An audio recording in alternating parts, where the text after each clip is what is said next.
The Princess and the Madman. In the great kingdom of Nuri, deep in the heart of Igbo land, there lived a princess named Adaisi. She was as radiant as the morning sun, with eyes like the deepest rivers and a heart as kind as the earth that fed her people. Her father, as Inanna, was a mighty king, and when it was time for Adais to marry, he decreed that only the strongest and bravest man would take her hand. Warriors from all corners of the land came to prove their strength, but the most feared among them was Obika, the greatest warrior Nri had ever known. He had fought many battles and was said to have the strength of 10 men. Everyone assumed Adais would choose him, but there was another man in the village, one whom people only spoke of in whispers. His name was Chima, and they called him the Madman.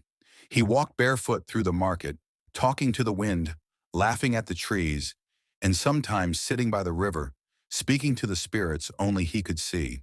People feared him, avoided him, and threw stones at him when he wandered too close.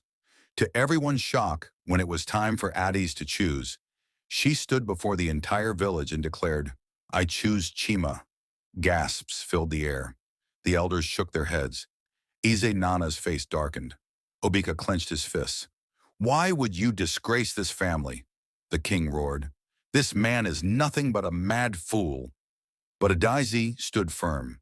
She turned to the people and said, "You call him mad, but have you ever listened to him? You say he is a fool, but have you ever tried to understand him? He sees what you refuse to see," the village murmured. Then Adaisi walked to Chima, knelt before him, and took his hands. "Tell them what you told me," she whispered. Chima lifted his eyes to the sky, and in a voice clear as the morning bell, he spoke. "I see the spirits of our ancestors walking among us. I hear the trees whisper the secrets of the earth. I know that war is coming to Nuri, but no one will listen."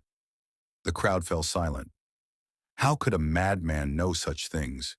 The chief priest, the oldest and wisest in the land, stepped forward. "The girl is not mad. She sees the truth. Chima is not insane. He is touched by the gods." A hush fell over the people. They had misjudged him all along. The king, though reluctant, could not go against the will of the gods. And so, Adais and Chima were wed.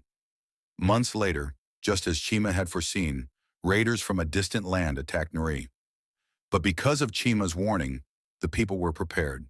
They fought bravely and protected their kingdom. From that day on, Chima was no longer called the Madman. He was called Dibia Ukwu, the Great Seer, and Adaisi, the princess who had chosen love and wisdom over strength, became the most beloved queen in the history of Nuri. And so they lived not just happily, but wisely ever after.